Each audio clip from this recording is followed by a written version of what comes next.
जय माता दी भक्तों। आज का जो वीडियो है ये नरक चतुर्दशी को लेके है, जिसे आप छोटी दिवाली भी कहते हैं। इस दिन नरक से बचने के लिए कुछ खास कार्य आपको करने हैं, कुछ खास दीपदान आपको करने हैं, तो उसके बारे में विस्तार से इस वीडियो के माध्यम से बताने जा रहा हूँ। सबसे पहले बता दूं, नरक चतुर्दशी को आप छोटी दीपावली के रूप में भी मनाते हैं और इसे छोटी दीपावली इसलिए कहा जाता है क्योंकि दीपावली से एक दिन पहले रात के समय उसी प्रकार के दिए की जगमगाहट से रात के तिमिर को प्रकाश पुंज से दूर भगा दिया जाता है, जैसे दीपावली की रात को।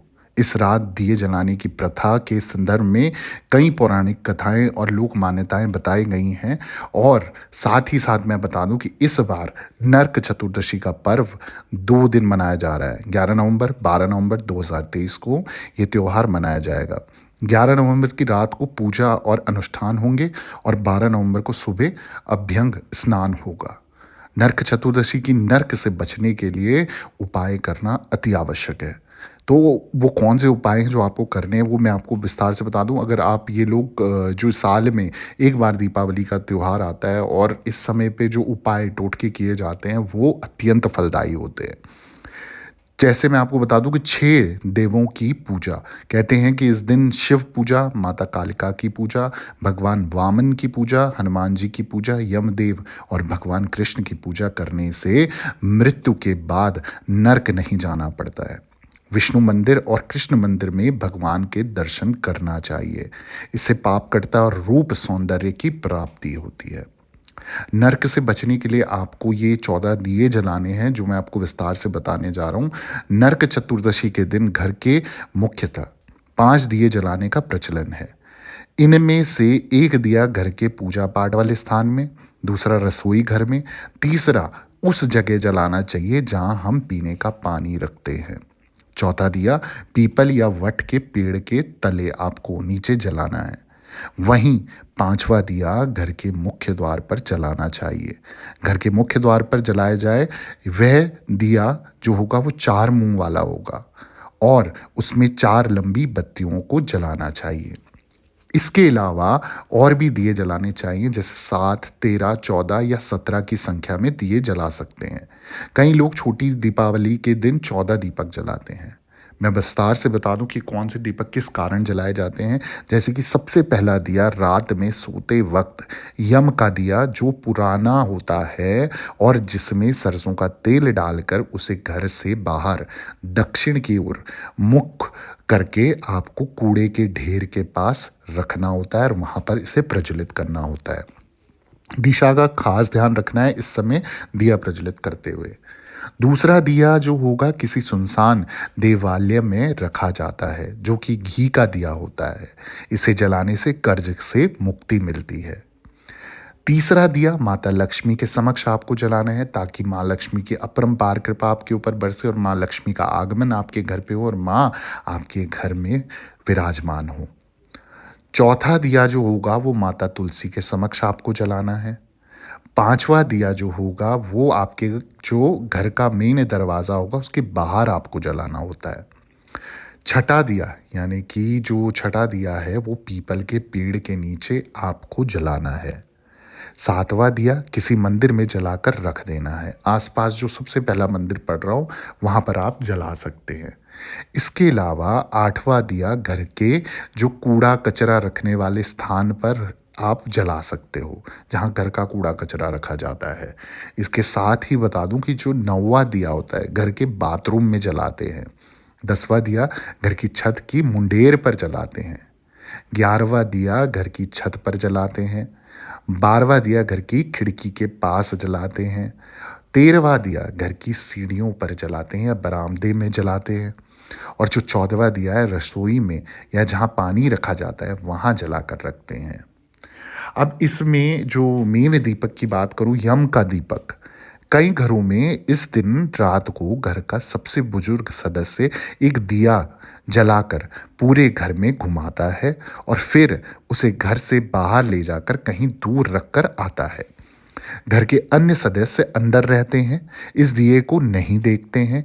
ये दिया यम का दिया कहलाता है और माना जाता है कि पूरे घर में इसे घुमाकर बाहर ले जाने से सभी बुराइयों और कथित बुरी शक्तियों घर पे आपके विराजमान नहीं होती, और वो अगर विराजमान है, नकारात्मक ऊर्जा विराजमान है, खासकर उन लोगों के लिए जिनके घर पे किया कराया होता है, अलाएँ-बलाएँ होती है, संकट बाधा होता है, तो ये जो यम का दीपक मैंने बताया ना, ये ज़रूर आपको जलाना है और इसके बाद आपको ये बाहर रखवा देना है।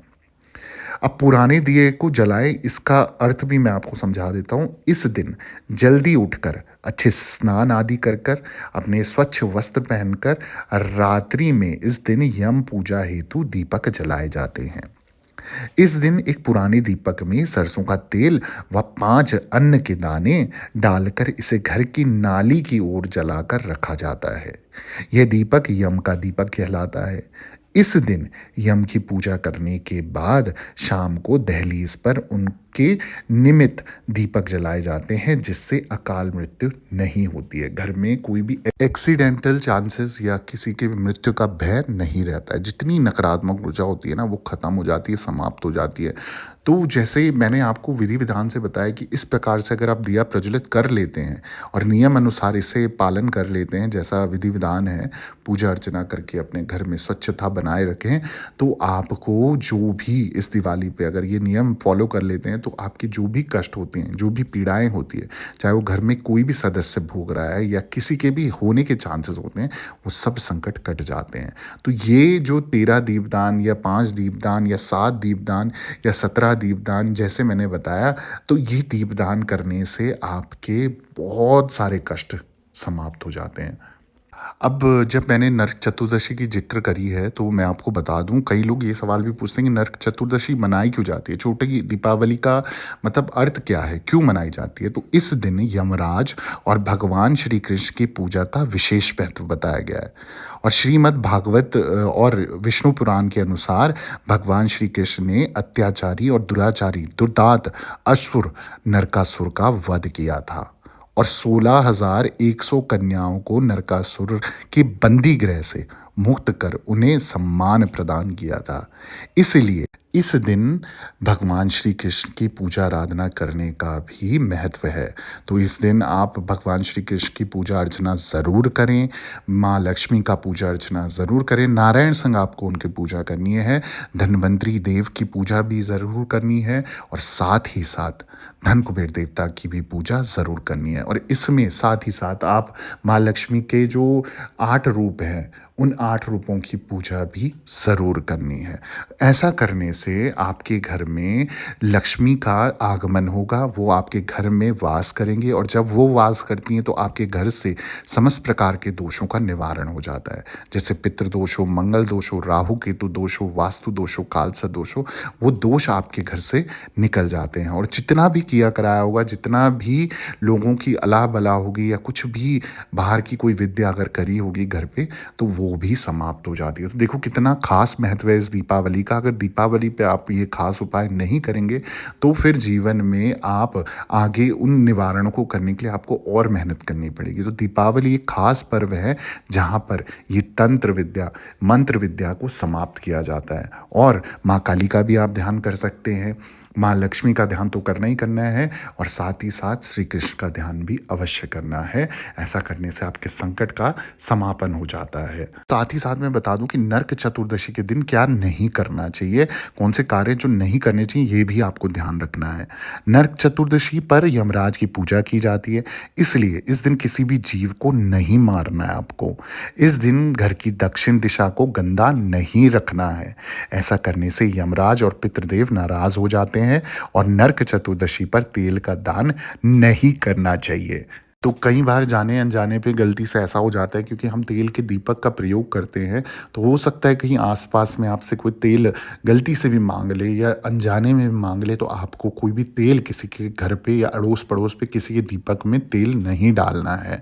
सबका अपना अपना प्रयोग करना है। आप अगर एक घर के हैं, कुल के हैं, तो अपने घर पे दीपक जलाएं, उस तेल को कहीं दान ना करें। ऐसा करने से वो संकट आपका बढ़ सकता है, जो शक्तियाँ हैं वो रुष्ट हो सकती सकती हैं और आपको इनका खामियाजा भुगतना पड़ सकता है। तो इसको अच्छे से करें, तेल का दान खासकर ना करें। और इसके अलावा अगर आपको वीडियो पसंद आया ना, चैनल को जल्दी से सब्सक्राइब कर दें ताकि मैं आपके लिए और ऐसी वीडियोस बना सकूं।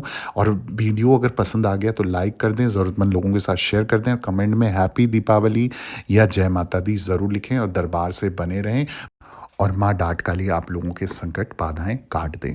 सभी भक्तों को जय माता दी, हैप्पी दीपावली, जय माँ डाँट काली।